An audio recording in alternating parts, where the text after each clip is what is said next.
farm girl isn't easy. I haven't been plowed in some time. Sorry for being a little seedy, but these tournaments have really decreased my sexual harvest, if you know what I mean. In this urban environment, I can't find a man who will deal with my crap. Or the cows. Both smell. That's why I turn to farmersonly.com. It's filled with eligible stags who understand my lifestyle. And that flannel makes me hot. More relevant, they appreciate the issues farmers face when mingling with the urban community. Farmer discrimination, or as it's called in INTERP, urban privilege. You pick the tag, but they cultivate the same conclusion. In 2018, the rural/urban divide is growing broader than ever, creating a national culture schism wider than the gap between Uncle Clem's front teeth. Or at least that's what the American Journal of Sociology Summer 2018 has to say about it. Except the bit about Uncle Clem's front teeth. Because of this lack of understanding, farmers may soon become a rare sight. The United States Department of Agriculture, or USDA for city folks, reports on February 7, 2016 that 6.8 million active farms have decreased to just 2 million. There will be less farms, which means less veggies, grains, and meats, and I mean I can't live without a good sausage. More critically, this divide is detrimental to the sociological fabric of the American quilt. God, I love alliteration. To address farmer discrimination, join me and Daisy, my tractor. What? You've never named a tractor before? People, as we plow through the problems, irrigate the impacts, and harvest some stable solutions to the sociological farming crisis that Beef Magazine 2018 calls beefy. Isolation between these two groups is much like the sociological, good girl, Mason-Dixon line, resulting in two repercussions. First, stereotypes reinforce social disparity, and second, division across socio-geographical borders. First, stereotypes reinforce social disparity. Think about the stereotype of a person being poor but happy. My mother always told me that money can't buy happiness, but it can buy prostitutes, which create a whole lot of happiness. Almost as much happiness as my turkey Thomas gave me last Valentine's Day. I'm still pulling feathers out of my ass.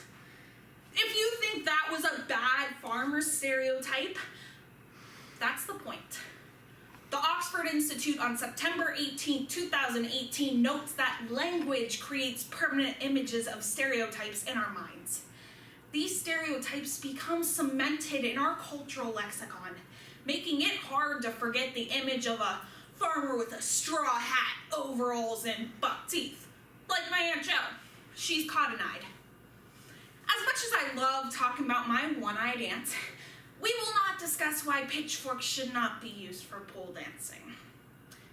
Second, there's isolation across socio-geographical borders. People flee from rural areas to urban centers faster than my boyfriend from my dad's shotgun. He still only has one butt cheek. I guess you could really call that joke half-assed. As rural populations dry up, the public's connection with rural people weakens and social disparity develops. While many people claim to understand farming, the USDA Economic Research Service 2017 notes that there is a growing disconnect between modern agricultural practices and the public's perception of them. We are perfectly fine with eating chicken McNuggets, but have virtually no idea where they come from.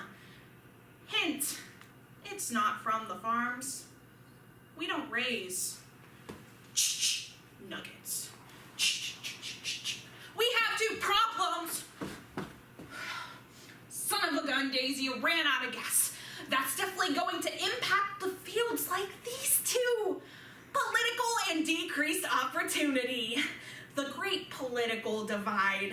This rift of the elephant and jackass leaves both sides unable to come to terms with the fact that they are both dumb mascots. The New York Magazine on April 18, 2018 highlights that population density is a defining characteristic of democratic strength and principle and separates urbanites from their rural cousins. While many rural populations vote Republican red, urban centers position themselves Democratic blue, and this divide grows faster than Trump's legal problems. If you're really not sure on your position, just choose cowgirl. It'll be the best 3 bucking seconds of your life. Second, there is decreased opportunity in the fields of education and healthcare.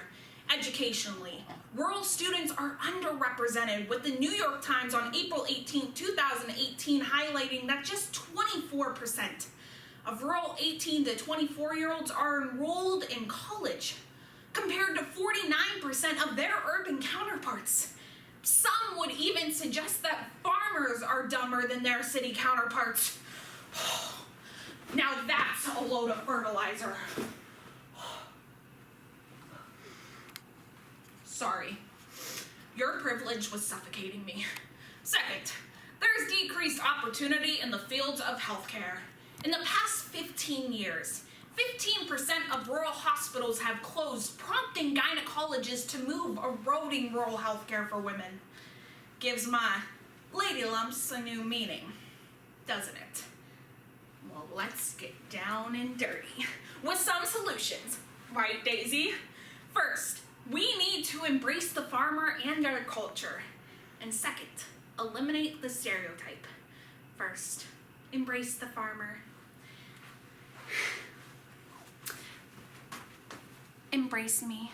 I could use a little lovin'. After you're done embracing the farmer, embrace their culture. This may take longer arms.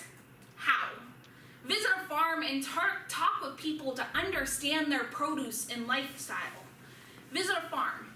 You could even plant your own vegetable garden and help promote the idea of raising your own produce. Or you could combine these ideas. The University of Wisconsin's Health Institute 2018 notes that community gardens are an excellent way to promote community bonding. Or you could just bang a cousin. I've done all of these things. Except the garden because, ew, fertilizer. Second, we need to eliminate the stereotype. Yes, we farmers are hard-headed, but we are a business in an agricultural world that value our green acres. We work the land, raise families, and deserve the same education and healthcare benefits as city folks. Farmers are people too, and not just the goofy straw hat kind. I have used stereotypes to poke fun at these stereotypes throughout the speech because I'm a farmer, a female farmer, a 4.0 GPA sophisticated farmer, and hopefully one day, a farmer with a doctorate. The real kind, not the PhD thing. Being a farmer doesn't make me stupid or dirty. Well, not stupid. It makes me proud of who I am and where I come from. After all, we all have a little farmer inside of us. I know I did last night. So today, we planted the problems, irrigated the impacts, and found some stable solutions to cultivate an end to farming discrimination. Farmers are people too, and honestly, we're freaking awesome. I mean, you've been graced by my presence today. No? Okay, fine. Just leave me lonely. I know I don't have to be lonely with farmersonly.com because you don't have to be lonely at farmersonly.com.